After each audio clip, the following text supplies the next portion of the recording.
Você sabe qual é a relação que se dá entre o jornalismo e a literatura brasileira? Este vídeo tem como principal objetivo ilustrar a confluência entre essas duas práticas. Confira! Em meados de 1450 d.C., esse barbudinho aí do vídeo, o ourives alemão Johannes Gutenberg, desenvolveu em seus aposentos a prensa de tipos móveis. A máquina responsável por um novo tipo de impressão de letras, mais rápido, eficiente e resistente, fez com que a execução de livros se tornasse muito mais acessível. Com isso, a informação escrita deixou de ser exclusiva aos membros do clero e da nobreza e passou a abranger maior parte da população da época. Para se ter uma noção, um livro antes da prensa custava o equivalente a uma fazenda, já que era todo escrito à mão e dava o maior trabalhão para ficar pronto, né? Ah, e para quem gosta de história, vale lembrar que o feito de Gutenberg ocorreu em plena Europa um pouco antes do Renascimento, movimento de extrema importância para o desligamento da sociedade perante práticas medievais, marcadas por instituições feudais nas quais ninguém era livre, e o aumento do interesse pelo estudo das artes e das ciências. As pinturas Escola de Atenas, do italiano Rafael, e La Gioconda, de Leonardo da Vinci, são alguns dos destaques do movimento renascentista. Ah, e uma curiosidade, você sabia que o nome original da famosa pintura Mona Lisa, exposta no Museu do Louvre em Paris, não possui esse nome?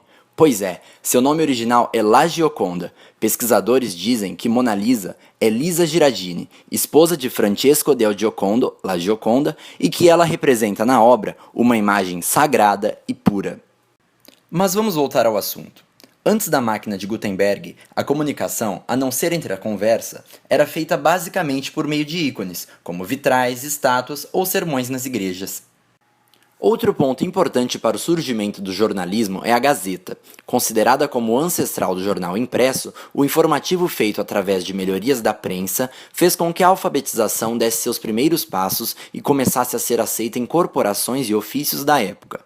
Algumas de suas características são a preferência por textos simples, diferentes assuntos a serem abordados e periodicidade definida. O nome Gazeta vem da moeda que era utilizada para o pagamento de uma pessoa que fizesse a leitura das notícias a alguém que não soubesse ler. Com a chegada do Iluminismo no século XVIII, prevaleceu-se ainda mais o culto à razão em contraposição aos argumentos das autoridades, como o Estado e a Igreja, e foi justamente aí que se proclamaram os direitos naturais da pessoa humana, constituídos na Declaração dos Direitos do Homem e do Cidadão, produzida durante a fervorosa Revolução Francesa. Confira o artigo número 11. A livre comunicação das ideias e das opiniões é um dos mais preciosos direitos do homem. Todo cidadão pode, portanto, falar, escrever e imprimir livremente, respondendo, todavia, pelos abusos desta liberdade nos termos previstos na lei. Este artigo foi o empurrão que faltava para que as antigas gazetas se tornassem os já conhecidos jornais impressos. Com isso, eles, os jornais impressos, claro, se desenvolveram e ganharam força. Consequentemente, criou-se a esfera pública, ou seja, um espaço onde se formam as opiniões e as decisões políticas e se legitima o exercício do poder. Ela pode ser considerada como o espaço do debate e do uso público da razão argumentativa. E foi nos jornais impressos que este espaço se materializou. A partir daí, a imprensa se desenvolveu para as práticas que já estamos acostumados. Em seguida, criou-se o radiojornalismo, as revistas com notícias mais aprofundadas e melhor apuradas, o fotojornalismo, o cinejornalismo, o telejornalismo e, por fim, o webjornalismo, que tem como principal característica a participação do público na notícia. Como sabemos, com a internet conseguimos comentar, criticar, sugerir, apontar, enviar fotos, vídeos e até mesmo dar a notícia antes do jornalista. Bom, agora que já entendemos como aconteceu o processo de criação e desenvolvimento do jornalismo, começaremos a falar sobre a sua presença no Brasil e na literatura brasileira. Tardiamente, ele chegou ao Brasil com a vinda da família real portuguesa, que fugira de Portugal aflita pela ameaça da invasão de tropas napoleônicas em suas terras no ano de 1808. Na bagagem real, vieram textos escritos, manuscritos e até impressões europeias. E no dia 10 de setembro de 1808 é lançado a Gazeta do Rio de Janeiro, o primeiro jornal produzido em nosso país. Com cerca de 4 páginas e periodicidade semanal, ele ficou em circulação até 1821. Tá, mas e a literatura brasileira? Bom, Ela teve seu início um pouco antes do jornalismo chegar ao Brasil, durante a colonização portuguesa, por volta do ano de 1500. Nela, encontramos várias fases, por isso, fizemos um panorama explicando cada uma delas e dando suas principais características. A primeira ficou conhecida como quinhentismo. Considerada como pontapé, ela foi representada por textos de cunhos jesuítas e catequéticos. Padre José de Anchieta é um dos grandes nomes deste período. Ele é o responsável por uma grande gama de poemas, autos, sermões, cartas e hinos. Seu objetivo principal, com a produção literária, era catequizar os índios brasileiros. Pero Vaz de Caminha, o escrivão da frota de Pedro Álvares Cabral, foi outro que, através de suas cartas e seu diário, elaborou uma literatura de informação, de viagem, sobre o Brasil. O dever de Caminha era informar o rei de Portugal sobre as características geográficas, vegetais e sociais da nova terra. No século XVII, as oposições e conflitos espirituais da época acabaram influenciando na produção literária e fizeram com que surgisse o Barroco. Relembradas pela angústia e pela oposição entre o mundo material e o espiritual, as obras utilizavam-se de metáforas, antíteses e hipérboles. Bento Teixeira, autor de Prosopopeia, Gregório de Matos Guerra, o Boca do Inferno, autor de várias poesias críticas e satíricas, e Padre Antônio Vieira, autor de Sermão de Santo Antônio ou dos Peixes, são alguns dos destaques da fase. Marcado pela ascensão da burguesia e de seus valores, o século XVIII foi o responsável por abrigar a fase do arcadismo. É aí que entra em cena o objetivismo e a razão. A linguagem complexa é substituída por uma linguagem mais fácil. Os ideais de vida no campo são retomados e a vida bucólica passa a ser valorizada, assim como a idealização da natureza e da mulher amada. As principais obras desta época são Obra Poética de Cláudio Manuel da Costa, O Uruguai de Basílio da Gama, Cartas Chilenas e Marília de Dirceu de Tomás Antônio Gonzaga e Caramuru, de Frei José de Santa Rita Durão.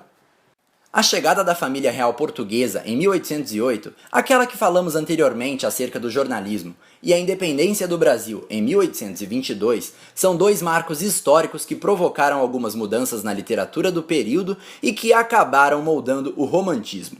O individualismo, o nacionalismo, a retomada dos fatos históricos importantes, a idealização da mulher, o espírito criativo e sonhador, a valorização da liberdade e o uso de metáforas são algumas de suas características. Dentre as principais obras desta fase, podemos citar O Guarani, de José de Alencar, Suspiros Poéticos e Saudades, de Gonçalves de Magalhães, Espumas Flutuantes, de Castro Alves e Primeiros Cantos, de Gonçalves Dias. Na segunda metade do século XIX, a literatura romântica entrou em decadência e apareceu o realismo. Os escritores e poetas realistas começaram a falar da realidade social e dos principais problemas e conflitos do ser humano.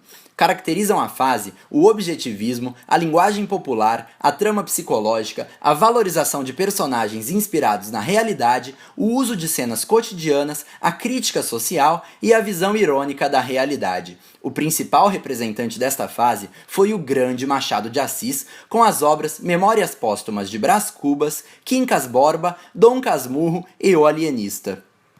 O simbolismo do fim do século XIX inicia-se com a publicação de Missal Broquéis de João da Cruz e Souza. Os autores simbolistas usavam uma linguagem abstrata e sugestiva, enchendo suas obras de misticismo e religiosidade, o que acabava valorizando os mistérios da morte e dos sonhos e carregando os textos de subjetivismo. Cruz e Souza foi um dos principais representantes da época.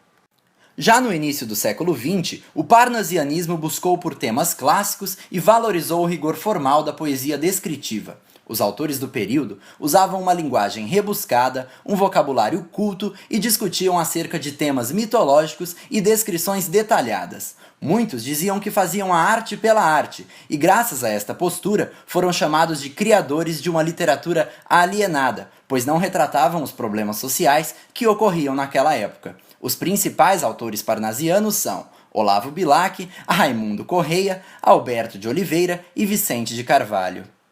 O pré-modernismo foi o período em que se ocorreu um processo transitório. Entre 1902 e 1922, os autores deram preferência ao regionalismo, ao positivismo, à busca dos valores tradicionais, à linguagem coloquial e à valorização dos problemas sociais. Os que mais se destacaram foram Euclides da Cunha, autor de Os Sertões, Monteiro Lobato, Lima Barreto, autor de Triste Fim de Policarpo Quaresma e Augusto dos Anjos.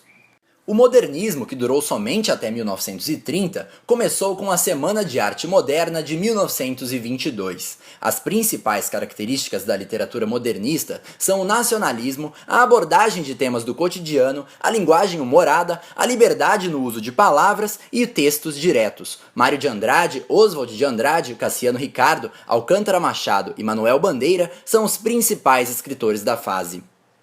A fase da literatura brasileira na qual os escritores retomam as críticas e as denúncias aos grandes problemas sociais do Brasil é a do neorrealismo. Mas peraí, percebe que essa é uma função também do jornalismo? Viu como as duas práticas se encontram? Mas voltando, assuntos místicos, religiosos e urbanos também estão em pauta novamente. Deste período, podemos destacar as seguintes obras: Vidas Secas, de Graciliano Ramos, Fogo Morto, de José Lins do Rego, O 15, de Raquel de Queiroz e O País do Carnaval, de Jorge Amado. Já os principais poetas foram Vinícius de Moraes, Carlos Drummond de Andrade e Cecília Meirelles. Agora que já passamos por todas as fases da literatura brasileira, entenderemos como elas se relacionam com o jornalismo. Para isso, entrevistamos a jornalista Patrícia Badessa. Bom, Patrícia, para você, qual é a relação que se estabelece entre o jornalismo e a literatura brasileira?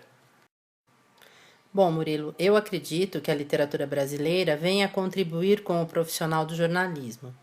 Ao analisá-la, ele acaba aprendendo e aderindo a algumas formas de linguagem nela adotadas, o que acaba fazendo com que esse jornalista, atento ao nosso conteúdo literário, não só enriqueça o seu texto e sua forma de expressão, como também aprimore a sua capacidade de noticiar os fatos com uma escrita correta, faça um bom uso da gama de recursos oferecidos pela língua portuguesa, construa frases claras e coesas e até mesmo interprete de forma mais aguçada todas as situações que ele possa vir a se deparar. E em qual área do jornalismo você acredita que a literatura atua com mais persistência? É notório que jornalistas que trabalham diretamente com editorias ligadas à educação, cultura e arte, por exemplo, seja na mídia televisiva, impressa ou digital, acabam desfrutando melhor desse conhecimento fornecido pela literatura. Ainda mais em um país como o nosso, como o Brasil, que possui um grande acervo literário que vai desde o quinhentismo, lá na colonização, até o neorrealismo do século XX. É importante destacarmos que essas obras sempre acompanharão os profissionais da atualidade, bem como os que ainda estão por vir. O jornalismo literário é um estilo que vincula o texto jornalístico à literatura. Seu principal objetivo é produzir reportagens mais profundas, amplas e detalhistas, mas sempre com uma postura ética e humanizada, é claro. Este ramo preza por matérias cotidianas que mostram um ponto de vista pessoal sobre a realidade, o que geralmente fica oculto em outras matérias. Com isso, temos nesta prática, a do jornalismo literário, uma combinação de jornalismo, literatura e história. Como puderam ver, os 3 pontos foram muito abordados em nosso trabalho. Ah, e um detalhe, ele pode ser apresentado através de livros, filmes, artigos de jornais e revistas. Esta especialidade também é chamada de literatura não ficcional, literatura da realidade, jornalismo em profundidade, reportagem e ensaio e jornalismo de autor. No Brasil, a prática exercida pelos jornalistas da revista Realidade, nascida em 1966 e uma das pioneiras desta modalidade jornalística no país, e do Jornal da Tarde, tornou-se famosa, pois eles apostaram em um jornalismo que vai além do visual e mergulha fundo nos fatos, explorando mais o lado autoral de cada jornalista, gerando obras criativas, mas não deixando de exigir desses profissionais o apuro na apresentação de dados minuciosos. Esta prática do texto jornalístico, mesclado com elementos da literatura, como dissemos anteriormente, foi exercida quase que involuntariamente por escritores talentosos como Euclides da Cunha, em sua obra-prima Os Sertões, e pelo jornalista João do Rio.